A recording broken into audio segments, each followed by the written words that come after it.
Hello, everybody, and welcome to another episode of Entrepreneurship Unlocked. Today, I am joined by Bri Amendola. Bri is an exercise physiologist, yoga teacher, and the founder of Balancing with Bri. Today, we will be exploring her entrepreneurial journey. Bri, thanks for joining us today. Thanks for having me. I'm looking forward to it. Absolutely, absolutely. I've been excited to do this one. Yeah, Bri, do you want to give the people just a little bit of background on how you got into the yoga and wellness space? Yeah. So I feel like I've always kind of known that I wanted to go into the wellness field ever since I was younger. And then just through life experiences, ups and downs, twists and turns, I eventually found my way to yoga about, I don't know, like 8 years ago now. And then from there, I started out in the fitness field. And then I got my um, yoga teacher certification. And then from there, the rest is history. Just been going at it full force and doing all sorts of different things. And now here I am. Yeah, here you are. That's very exciting. Was there like one thing specifically that pushed you into the yoga space, or was it something you kind of always wanted to do, or how did that come about? Yeah. So when I went into school and everything, I had it in my mind that I was going to train like high level athletes, doing Mm, like hard workouts, strength and conditioning coach and all that stuff. But then through like my own personal life experiences and health struggles, I was introduced to yoga, and it was something I've always kind of just, it's funny because now I'm a yoga professional. It was something that I was always like, oh, I don't know, yoga doesn't excite me. Like it seems kind of boring. And then my friend introduced me to yoga when I was in college, and then I started to do it. mm. And I noticed how it literally changed my life. I know that's so stereotypical. Everybody says that. And I just got really fascinated with like the mind body connection. And from there, after practicing myself for a couple years, I decided to dive in to do my teacher training, and the rest is history. So, yeah, I feel like it's kind of just like my own health experiences and like a pretty rough patch in college that like pointed me to the direction of yoga. Right on. Very cool. I mean, yeah, that's definitely a great reason to get into it. You know, you talked about the mind-body connection. I know that another thing that you talk about is, nervous system informed wellness. Can you break that down for the people that are listening? Like, what exactly is that, and how can people, focus their efforts, their movements on things that really kind of help boost their nervous system? Yeah, absolutely. Thanks for asking that too, because it's something that's like such a broad statement, and it's sometimes hard to break down into like, I don't know, it's such an umbrella term, but whenever I say nervous system informed care or nervous system informed fitness, your nervous system is basically the control center of absolutely everything in your mind and your body. And it's something that you want to focus on with whether it's the way you work out, the way you go about your life, the way you take care of yourself. So I'm here to educate people the importance of your nervous system when it comes to taking care of yourself. I tend to enjoy working with people that are either like fairly new into health and wellness, or they've been at it for years and years and have like chronic underlying issues, whether that's like chronic disease, autoimmune disorders, or they feel like they're doing everything right, but they're feeling worse. And I say there's always an underlying reason to it. And nervous system work is just one of those things that is often overlooked, and it's often the culprit of all sorts of issues, whether it's like inflammation, inability to recover from exercise, poor mood, or mental health. And I just like people to know like you're never broken. There's often just things that you're overlooking when it comes to your health. And that's why I really focus on nervous system informed fitness. Right on. Very cool. So, I know obviously you teach yoga classes. Um, is working with people that have autoimmune diseases or disorders something that you really focus on, or do you, teach general yoga as well, or what kind of, clients do you typically work with? Yeah, so I wouldn't say that they're my main focus group. I tend to attract a lot of people like that, but whenever I'm out in the field and teaching yoga classes, that's to the general public. I Mm, teach power vinyasa classes at a studio in Denver. That takes up a big portion of my time, and I also teach classes, which is more like mellow yoga or meditation to hospital workers. That's really um, just focus on decreasing burnout and stress levels to not only improve their quality of life at work, but also to improve like employee retention and just Interesting. I truly like. believe our healthcare system is so broken, Yeah. and there's so many things that we need to do to try to fix it. And one of the main things is making sure that the nurses and doctors have the proper care to take care of themselves, because they're all burnt out. And if the Hmm. doctors and nurses are burnt out, then what kind of care are they going to have the capacity to provide for the patients and everything? So, when it comes to like autoimmune patients or whatnot, that's not really my main focus. Online, a lot of my following are people with like chronic conditions or mental health struggles and stuff like that. But when I'm in person or out in the field, it's the general population. Gotcha. So when you work with people who, work for a hospital or a hospital group, for example, highly stressed out individuals, very difficult work that they do, um, are there like unique programs that you do tailored to those people? And the reason I ask is I used to do a lot of meditation. I probably should be doing more. When I was in college, they had like a meditation class, and Yeah. that really kind of opened my eyes to that whole world, and really helped me be able to, center myself when I'm in periods of my life where I'm very stressed out, right? Hmm. Or even if I'm burning myself out, right? Like I could turn on a YouTube video for, a 30-minute guided meditation. Those are the ones I like to do the most because I think they're the easiest for me to kind of like get into the zone, for lack of a Hmm. better way of saying it. Yeah. But when you work with people from hospitals or hospital groups, like, is that program that they're doing with you much different from like your more standard yoga class, or is it very similar things that you're doing with those people that you do with, your everyday um, clients? Yeah. So when you like zoom out from everything, it's kind of the same, but when you hone in, it's very different at the same time. What I do in like the yoga studios, our main focus is being able to bring people back into their bodies and just feel safe and create some movement. And not only is it like a spiritual practice, but also people want to move their body and feel good.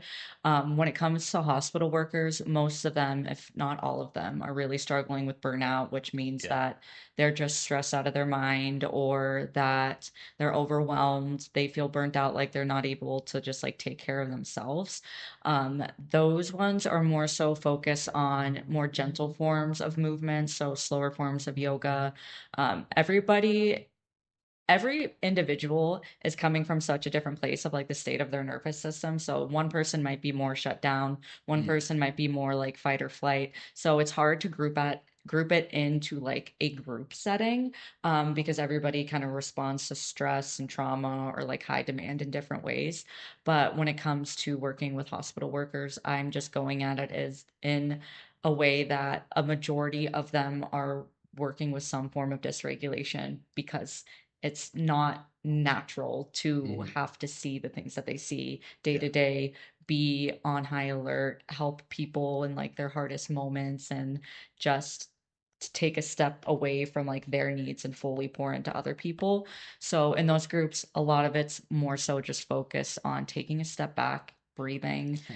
actually connecting to their body, because they have to be on autopilot to survive. Like Yeah. I have Mm. a lot of friends that are nurses, and they're like, yeah, my second patient, I had to zip up in a body bag and just, and then I got lunch. And then my girlfriends and I went and got lunch. And I'm somebody like, I'm so sensitive. I look at them and I'm like, how do you do that? And they're like, you have to become numb to it.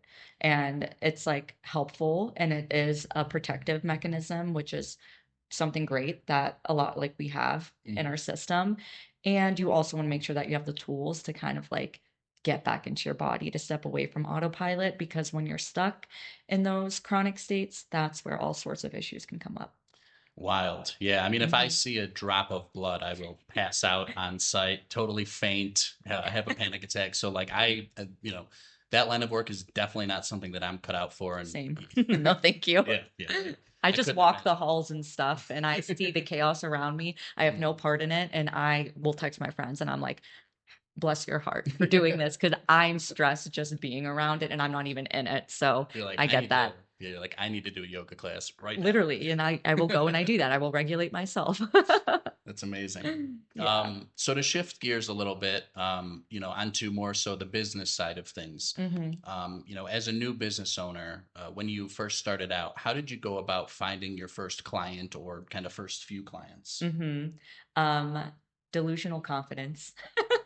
I feel like I never like, imposter syndrome was really big, especially in the beginning, where I'm like, who am I to reach out to somebody and see if they want to pay me for my like resource or my offerings, whether that's like through fitness or yoga or exercise programming or holistic wellness, all those things.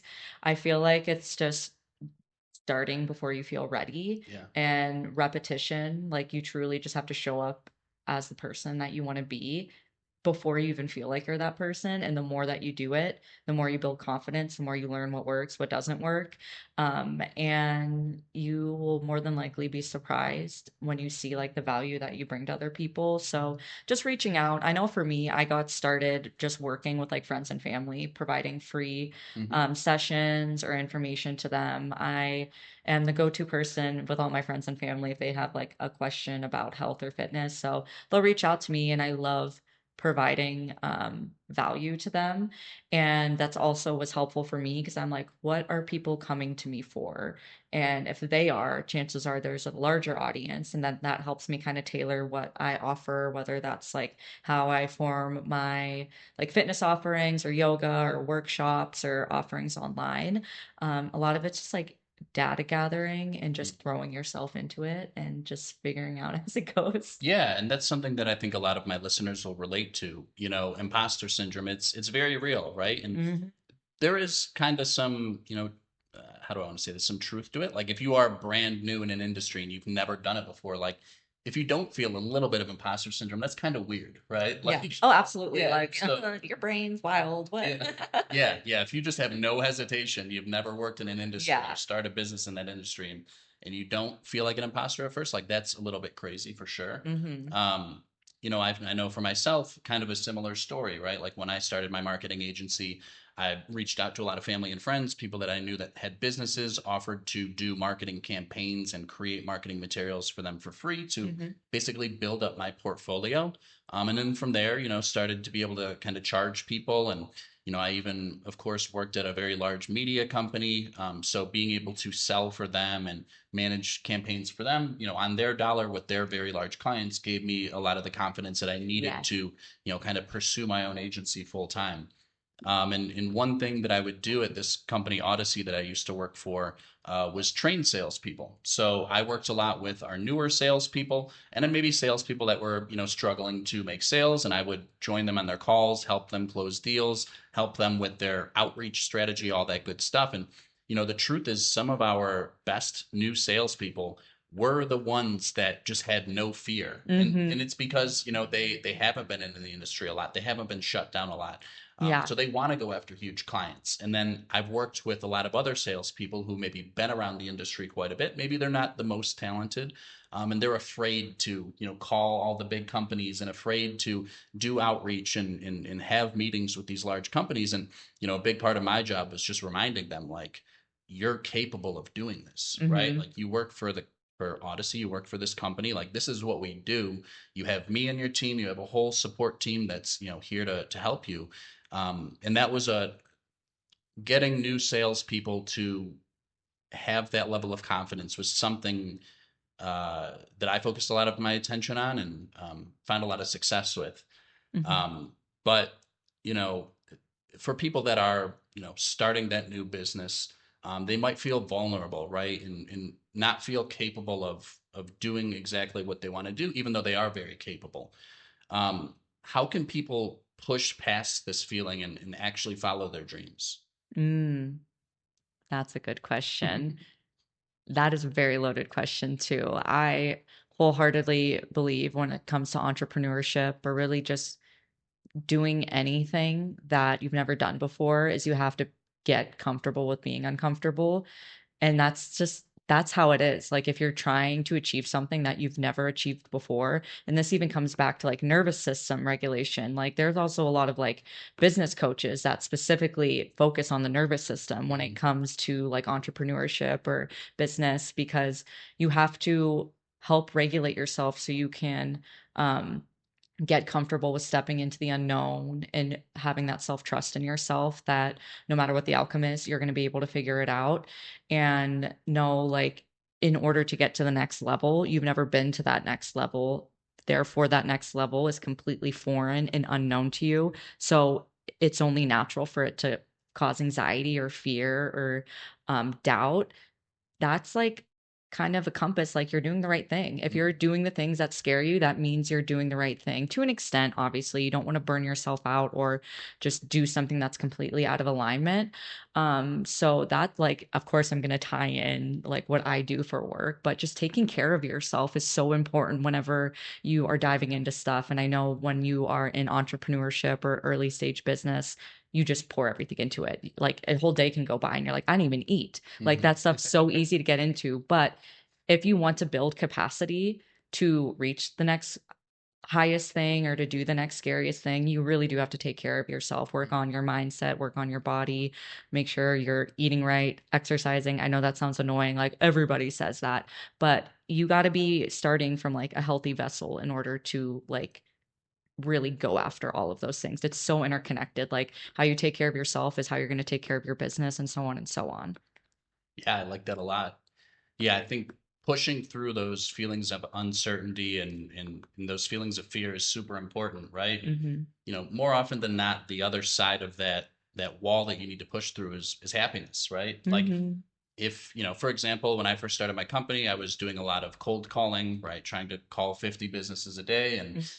you wake up and it's, start working at 8 a.m. and you look at this list of people you need to call and you're just like, shit, this is the last thing in the world that I want to do right now. Yep. So what I would try to do is set up like, little milestones for myself. Like I do 12 and then I take a little break or, do another 25 and then go for a walk around the block or something. And then when I was done with doing all 50 of those calls, like just the amount of happiness where I'm just like, okay, I don't have to do this again until tomorrow or maybe a few Yeah. days from now or whatever. And I did it. And it's never really as bad as you think it's going to be. Mhm. Right. So like, when I'm doing these cold calls, like most people, first of all, most people don't even pick up their phone. So let's be honest. That's the Out of truth. those 50, maybe 7 people pick up the phone, right? Yeah. And then from there, it's like, okay, some people do actually want to hear what you have to say, right? Mhm. And then there's people that don't, and most of them are very polite about it. And sometimes you get an asshole here and there that's Yeah. like, why did you call me? Blah, blah. But it's like, haters are gonna hate. So Haters are gonna hate. Hell yeah. but yeah, no, I think having the confidence and just the determination to push through those feelings Mhm. and setting up small milestones so it's digestible, right? So it's not, oh my God, I got to make 50 calls today. It's, I got to make 8 calls and then I'm going to make breakfast and then I'm going to do another Yeah. 20 and then I'm going to go for a walk. And then so it's, those things are, yeah, for me, kind of what help push me through those tough times where I'm like, I don't know if I'm capable of doing this. Yeah. I'm scared, so on and so forth. Yeah. Um, Milestones are super important. And there's like a video going around online where it's like maybe you don't notice how far you've come because you keep raising the bar, which on one end it's good because you always want to be doing better and better, but also allowing yourself to take a step back and celebrating those little wins. Like I called 10 people today. Hell yeah. yeah, Like, yeah, you need those little celebratory moments to like one, keep the life in you and two, help motivate you to keep going. So for sure. totally. Hmm. Yeah. So, obviously I'm an entrepreneur. I'm always looking for ways to improve my performance, improve my outcomes for my business. Um, how can focusing on my nervous systems like directly impact entrepreneurship or my business? Um, yeah, if you want to talk Yeah, about that. absolutely. So since my like specific line of work isn't specifically nervous system work with like entrepreneurs or businessmen or people, women, all those things, but it still comes down to like the same core thing where if you do not build the capacity within yourself to be able to hold something, you're going to self-sabotage, you're going to push it away, you're going to make it a lot harder than it needs to be. And that's why doing nervous system work, which is a loaded thing, like it's not just meditating and doing yoga, it's like learning what state you're in, what caused it. Maybe that has to do with like life experiences, certain trauma, certain limiting beliefs, like all these things can feed into your ability to achieve X, Y, or Z. And I'm not saying it like it's a death sentence, but using it as a tool to help get you to the next level is something that's often overlooked and can also like usually make a huge difference. And like within like the fitness field and everything, again, it's not specific like business related, but we find a lot of people that like are trying to lose weight or reach fitness goals, like self-sabotage is really heavy because they have these limiting beliefs that are holding them back.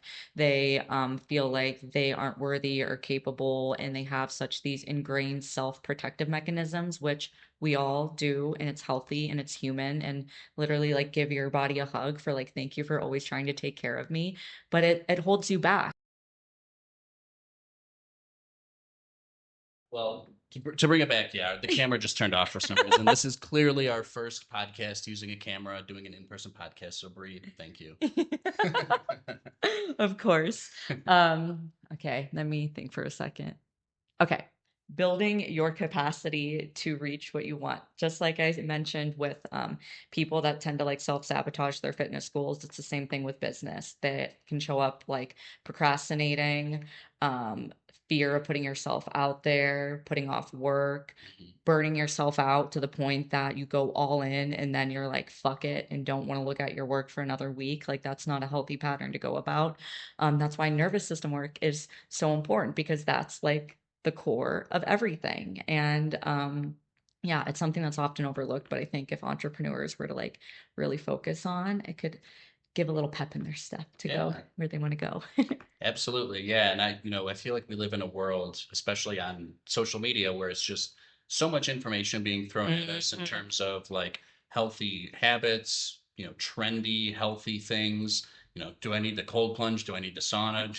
Right? Do I need to meditate? Like, Yeah. so many things are being thrown at people in today's world in terms of how to take care of their mind and take care of their body.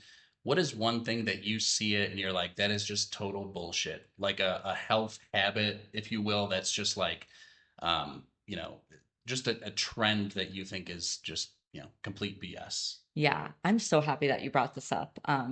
I'll get into it in a moment, but that's something that I've been really reflecting on myself is how overconsumption of other people's content has really been messing with my own creativity and work.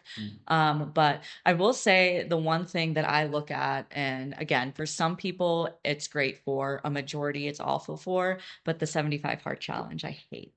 What's that? I'm not familiar. I can't off the top of my head name everything, but it's like you're supposed to commit to like 2 workouts a day, eat a certain way, like completely nix certain things throughout your day. Just it's like a really black and white approach to wellness where it's like if you fuck up once, you have to go back to day one. And a lot of it I feel like is rooted in shame a little bit. And again, everybody's different. There's people that swear by 75 hard. They approach wellness completely different than me. It will work for some people and it might work for them, but my like clientele and my target audience and also me personally, that is the last thing that I would recommend to them because it takes some nuance out of being a human.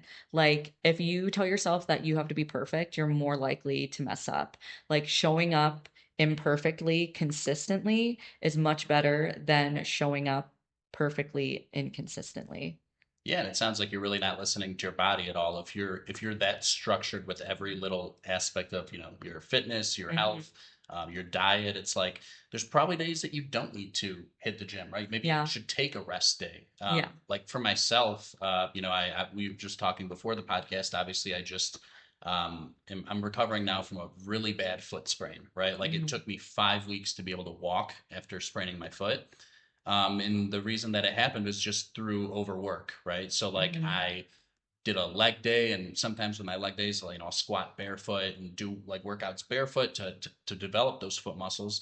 The next day I did a 6 mile run. The next day I played football for 2 hours. The next day I was flying a kite, using running in Vans, right? The least supportive shoe out there.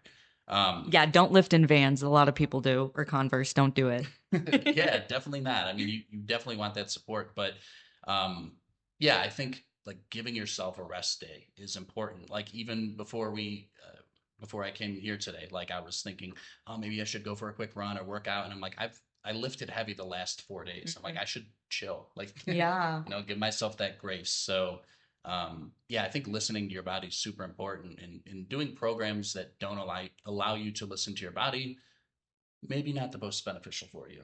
you know? Yes, and that's one thing like I can't drive home enough is the importance of listening to your body and also learning how to listen to your body because so much of us just live on autopilot and nothing about society helps cultivate like a connection to your mind and body. If anything, it just helps cultivate a disconnection and moving you further and further away. So you need to learn how to listen to your body and what that looks like for you and also how to do it and find that balance when it comes to like when to push yourself, when to take a step back. And I will say, like, especially with entrepreneurship or starting a business, it's like you have to have some form of an obsession with what you're doing to be Mhm. successful. And I think that's healthy. But just like me personally, that obsession long term without any breaks, I feel like is more likely to run into burnout. Or you can have all the success, like the money, the booming business, like everything external, and then you actually look yourself in the mirror and you're like, I hate myself. Mhm. Or like I don't even know who I am anymore. So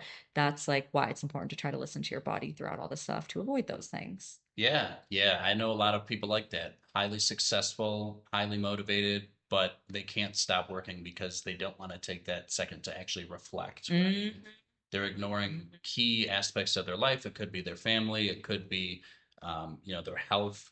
The amount of business owners that I know that are multimillionaires and are extremely unhealthy, eating Yeah. McDonald's every day, and it's like, man, like those people could their lives would be significantly enhanced if they could, get on a good diet, have some kind of regular exercise routine. And it's not like you have to be lifting heavy 5 days a week. It's like go for a walk for 30 minutes every day, or go swim at your pool, Yeah. get vitamin D, be outside, go climb a hill, right? Just walk, do anything, please. Yeah. Um, Yeah, for sure.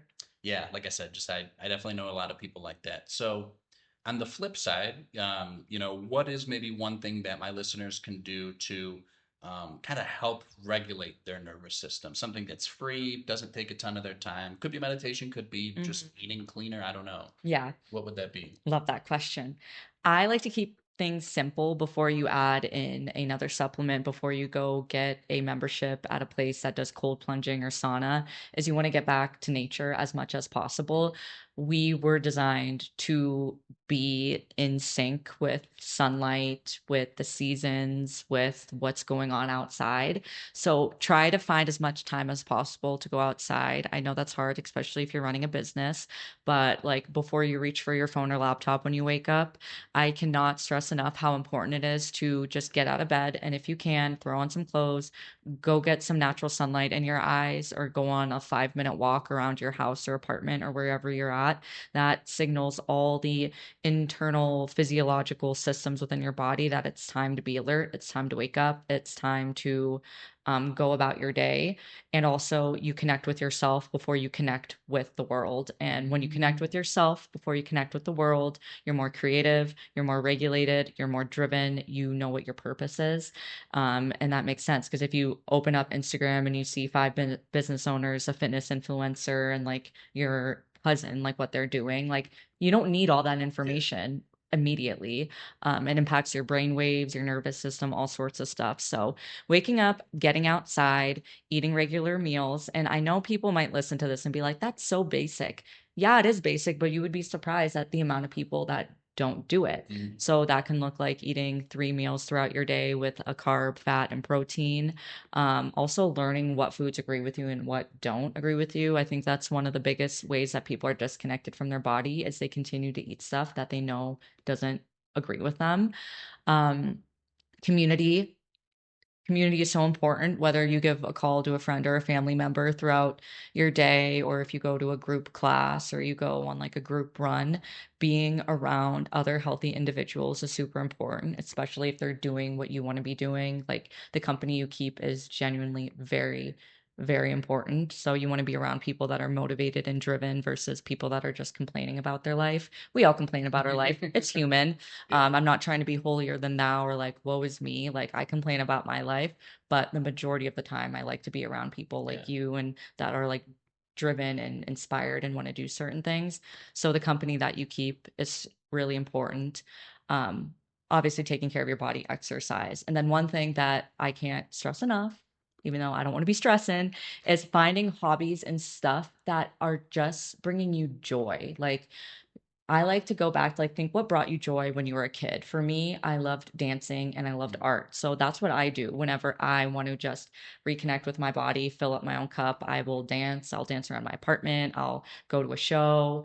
I love drawing. I love making art. And like those are things that aren't directly impacting my business or making me money, but it is indirectly helping that because it's helping me create that capacity and that safety within my body and nervous system. So I have the energy to put towards that stuff. So play and having hobbies is super important. Yeah, totally. And yeah, one thing you said that really stuck with me was, when you wake up in the morning, connect with yourself before you connect with the world. Like I've never thought about that, but it makes so much sense. And just when you lay it out in simple terms like that, Hmm. definitely something I'm going to be thinking about tomorrow morning when I wake up and immediately look at my phone. That's what I'm going for. Well, not you looking at your phone, but I hope you hear my voice.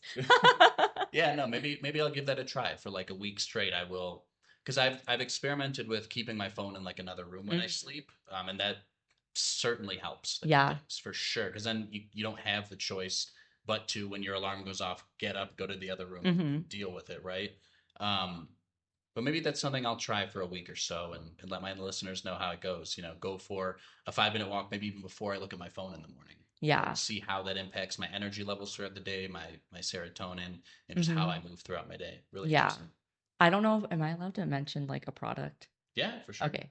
Even though it Please. has nothing to do with me. Yeah, plug it. Okay. So I recently got something that's called Brick. Have you ever heard of that? I don't believe so. No. Somebody else recommended it to me, but it's this little brick that you can keep in your kitchen or really anywhere in your house that you have to scan your phone to access certain things. And when you have it on a specific schedule or you brick your phone, it blocks certain apps. I just got that last month and I have it blocking all social media and the Mm. internet during, well, not the internet, but like Google and stuff for certain periods throughout the day. And it always goes off from 10 p.m. until I scan it in my kitchen in the morning. It's been a game changer. I feel happier. I feel less overwhelmed. I'm way more creative. And I think that is something that's so important, especially with people that are entrepreneurs that are always plugged in and always have their thinking brain on, is it helps you limit the amount that you're consuming and take a step back so you can do more creating. Yeah. So it's called Brick. I think you would honestly really benefit from it. Interesting. It's hysterical thinking about that I had to pay $60 to lock myself out of my phone, but it's literally life changing. I love it so much. Yeah, I mean, $60 is nothing when you think about, your happiness, your energy levels, and even Mhm. you could be productive with that time and make that $60 back in probably a day. So Exactly. let's be honest. Yeah, Yeah. that's like one yoga class for me. Yeah, So, exactly. yeah. Awesome. Well, yeah, Bri, this has been awesome. Everybody go follow Bri on Instagram at Balancing with Bri. She has really great content. We're friends, obviously, but I follow her, Mhm. and her content's awesome. It always makes me really happy to see what she's up to, and Mhm. the message that she shares on social media is definitely powerful and very valuable to the people that follow her. And I think you guys should definitely go ahead and follow her as well. Um, but yeah, Bri, this has been a great episode. Yeah, thanks so much for having me, Nate. I appreciate it. This has been awesome. Absolutely. Yeah, thank you all so much, and I hope you enjoyed this episode with Bri Amendola.